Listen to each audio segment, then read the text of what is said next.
John Hook's Newsmaker starts now. It's a scheme involving human trafficking and healthcare fraud. This is one of the biggest scandals in the history of the state of Arizona. I need help. Promised him a change, and I failed him. I was broken when I saw what she went through. Dangerous games. Thanks for joining us for Newsmaker. The sober living scandal may turn out to be the costliest fraud scandal in Arizona state history. Unscrupulous sober living homes essentially picking up people off the streets, often Native Americans, putting them in sober living homes that don't provide services, and then billing Medicaid hundreds of millions of dollars.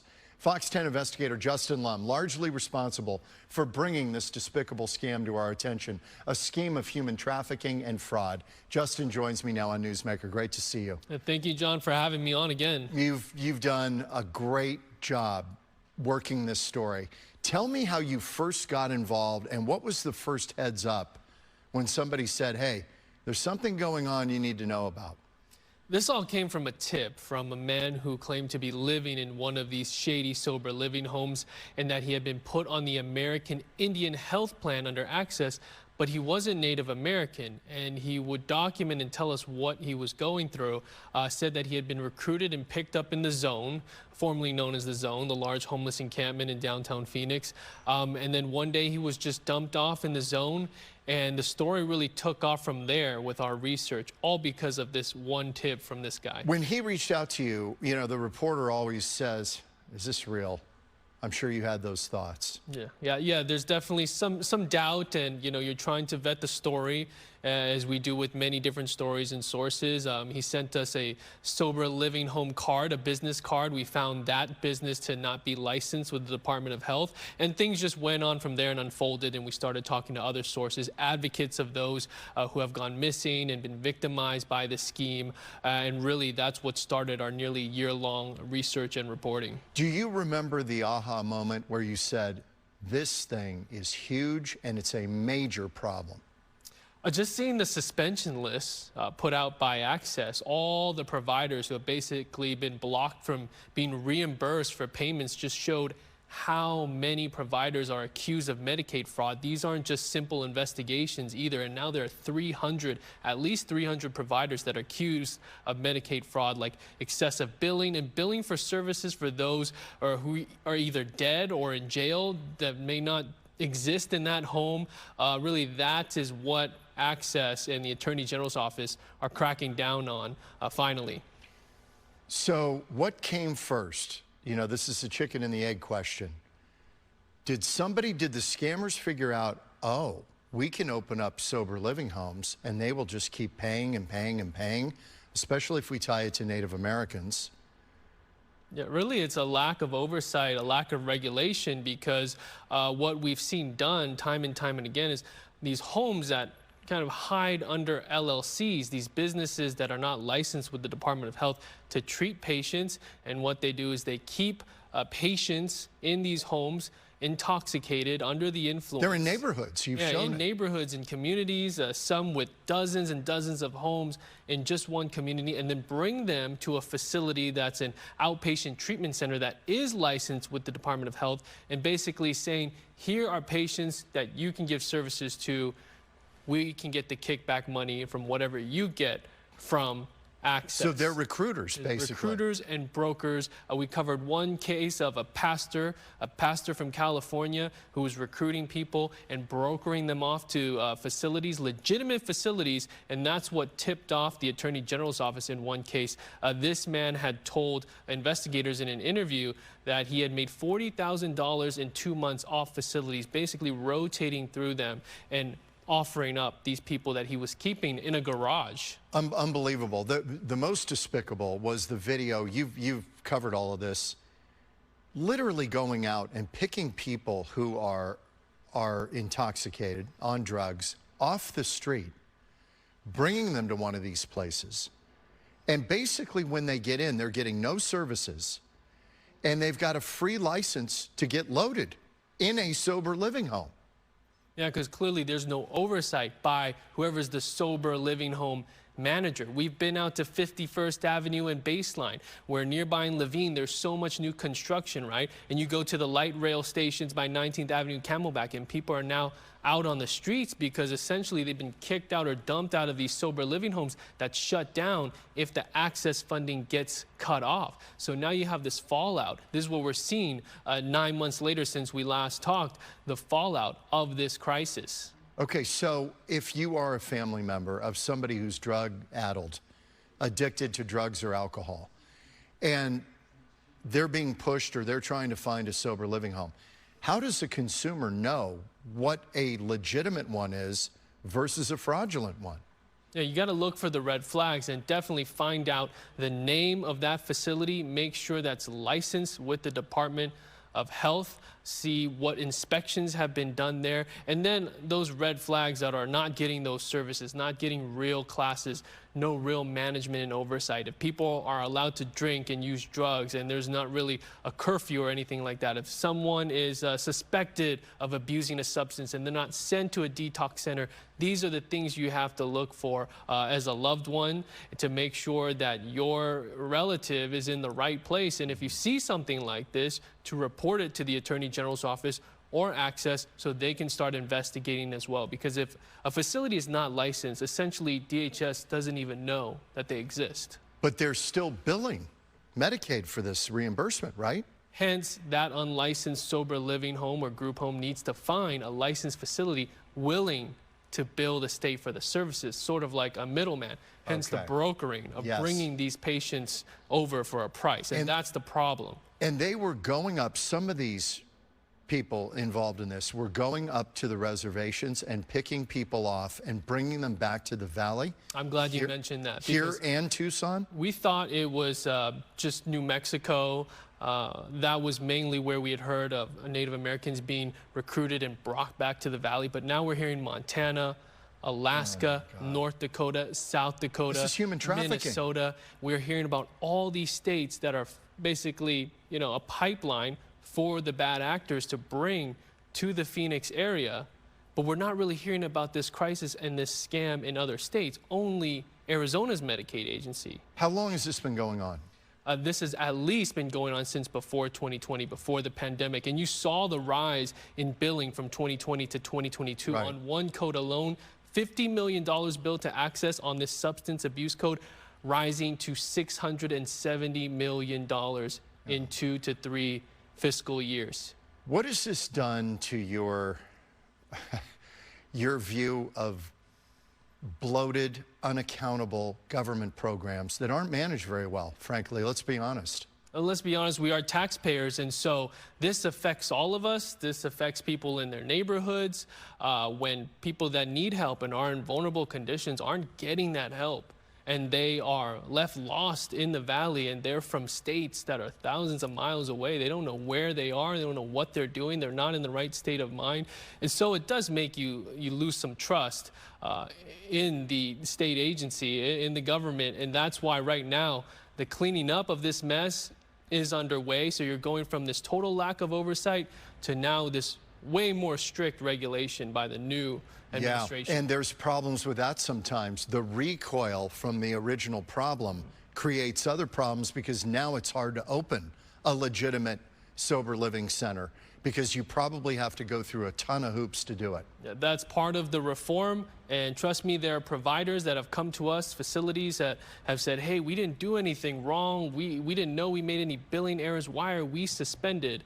And they're calling it a witch hunt. But then if you ask the director of Access, she says these investigations are very thorough. You need a law enforcement agency to sign off on it. It's not just Access handing out suspensions. And now we have more than 300 of them. Okay, so the AG, Chris Mays, has been very active in this entire thing. She called it one of the biggest scandals in state history. Yeah. Those are strong words because we've had our share from ASSCAM on down the line. How many people have been indicted so far? How many criminal cases now have come out of all of this? We know at last check, the Attorney General's office has basically done 45 indictments for this type of crime of healthcare fraud. And now we're seeing more charges for alleged patient brokering, what we just talked about. And just this week alone, we saw several indictments handed down by the Attorney General's office for the same type of crime.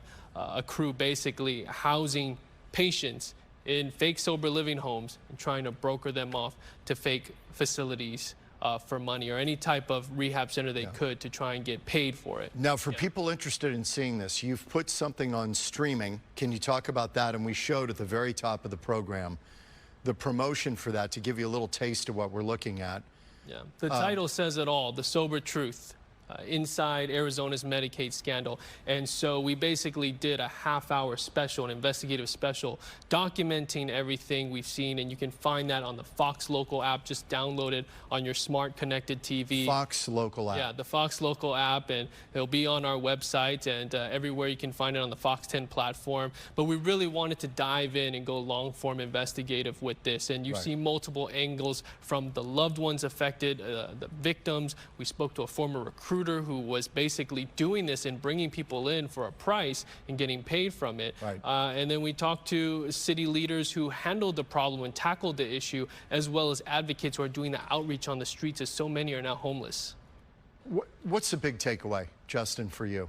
You've been on this now for almost a year. The big takeaway for me is just how widespread this scam, this scheme has affected so many people, not just Native American people, but vulnerable people who are fighting addictions, trying to get help. And here we had loopholes where fraudsters took advantage of it and turned this into a multi-million-dollar, possibly nearly billion-dollar fraud that is still affecting us. And I asked, does it get worse before it gets better with this crackdown? When will we actually see this scheme totally disintegrate? That's hard to tell right now. It reminds me a little bit of people abusing the government help for businesses. People were filing for all of these loans and money and relief during COVID. And a lot of them, we found out the fraud number is just unbelievable. It just seems it was so easy to bill in this case for the American Indian Health Plan Services. And now, whose fault is this? Well, if you ask the Attorney General's office, it was the Ducey administration and the administration running Access before this new takeover. Obviously, you know, they're taking sides here and, you know, probably opposed to the last administration, but clearly there were way less suspensions, and now you're seeing the crackdown and all the allegations of fraud. So there's a very big, there's a polar opposite in the two administrations. Well, listen, great job. Thanks, John. Great job you've done on this and brought it to our attention. Justin Lum, terrific job. Coming up next on Newsmaker, police departments increasingly turning to retired detectives to help solve cold cases, and it is working incredibly well. We're going to talk with the Yavapai-County Sheriff, David Rhodes, about it. They've cracked some big cases there. That's coming up next.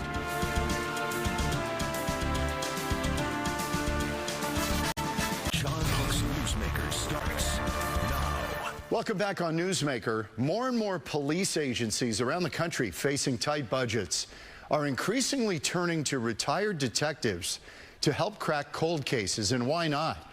They're experienced, and in retirement, they may have the time to really dig into a case without being diverted by new cases that inevitably happen. Yavapai County Sheriff David Rhodes has been using this strategy, and recently it resulted in the arrest of a man in the rape of a woman going back to 1995. David, thank you for being with us.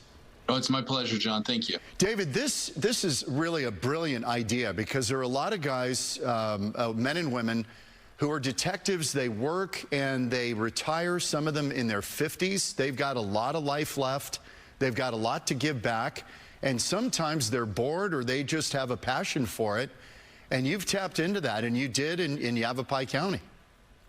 No, absolutely, we did. Not only prior to law enforcement, but people who had other careers that helped them develop, you know, an education and skill set that really has been beneficial to cold case investigations. So you're using people who are not former detectives necessarily, but experts in other fields. Maybe it's in data. Maybe it's in, I don't know what it might be. It might be in DNA. I don't know. What's available to you?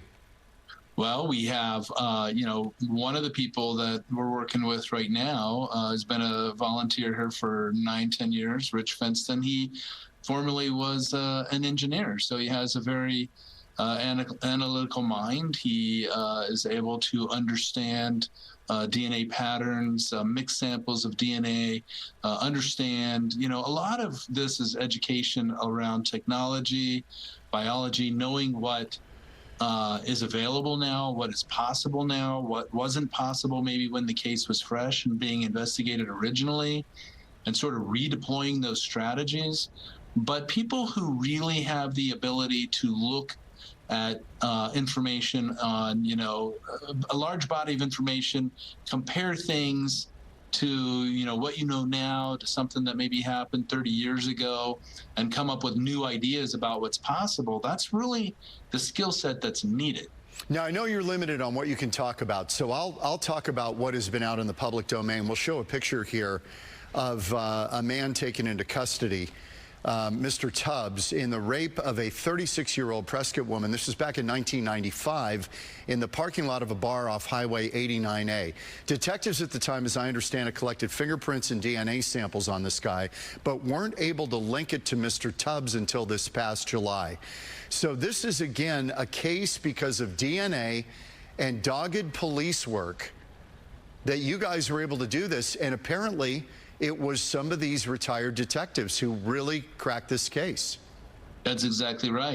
They continued to pour back over the evidence, look at what we had, what had been done, make new submissions, new requests, refresh information, and eventually they were able to get a connection to Mr. Tubbs in the CODIS DNA database, related to another crime that he had been accused of. And so, that's one of the benefits of continually, and, his entry had only been not that long ago. So continually refreshing, advocating for these cases and for these victims is really what, eventually gets them solved.